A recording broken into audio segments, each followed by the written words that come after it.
My third and final draft was designed for a second grade classroom where a combination of content areas will be taught. From the entrance door, you will see that I have moved the computers to the back of the room. The reasoning behind this is so that it'll be less distracting to students.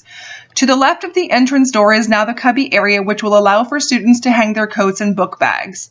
The reading corner is still in the same place from my first draft, but I have added some carpet area and some bean bags and 2 lamps for warmth and inviting atmosphere. The smartboard has replaced the whiteboard, which will allow for more classroom engagement and student interaction. Paired desks have been replaced with tabletops. 6 students per table will allow for more collaboration and group work.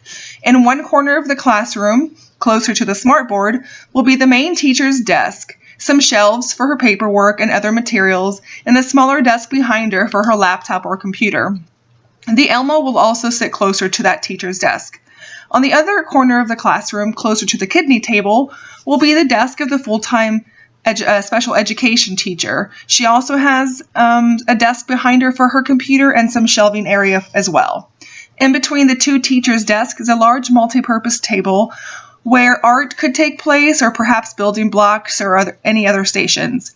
This is also where I added the additional table set up for iPads. This table will be used for charging iPads and for storage of the iPads. And I also plan to implement a sign-in, sign-out clipboard in order to keep track of who has which iPad. Again, the kidney table will be in the back of the classroom opposite of the smartboard, and this will allow for small groups to gather for intervention purposes or for testing. Windows and more storage are also available closer to desk number 2. And there will also be a table with a first aid kit will be accessible at the front door so that it'll be easy to grab in case of an emergency. I feel this space has a lot more aisleways where students could easily get around, and I hope that I've created a space that feels clean, open, and warm where learning will take place. This is now how I envision my future classroom to be. I've also kept Sue Becker's ideas as far as wider aisleways and 21st century classroom as far as the smartboard takes place. And this will, without a doubt, will allow for more space for the students who's in a wheelchair to have more mobility throughout the classroom. Certain content area will be math, social studies, science, and language arts. So yeah, this is the classroom that I've designed, my third and final classroom, and I feel like it's a better space for all the students to get around in. My first app was the Monster Words, and I chose this because it focuses on letter sound and letter recognition.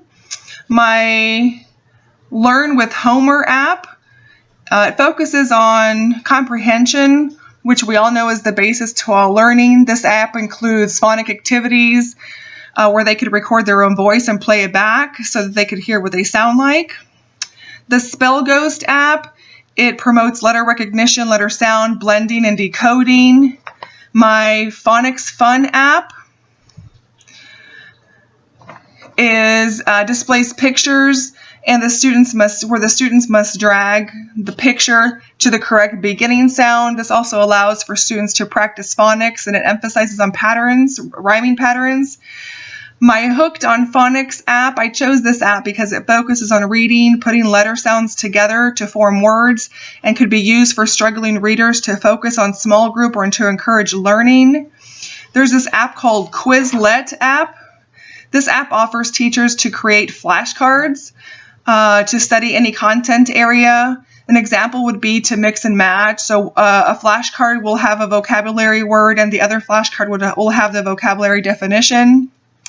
There's also a phonics awareness app. I chose this app because it focuses on blends and segmentations with actual visuals. I feel that this app will be user-friendly and offers clear instructions, so no confusion there. My PBS Kids app, I chose this app because it focuses on so many things. One thing I liked about this app is that it offers rhyming patterns, which I could see myself using in stations. Another option, it allows for students to make poems. There's one called, my next app is the Code Breakers app. This app teaches phonemes and graphemes and using games that will teach this. So this will build students' confidence in reading. My last app was called the Endless Readers app. And this app offers extra help with sight words using pictures, which will help improve reading fluency.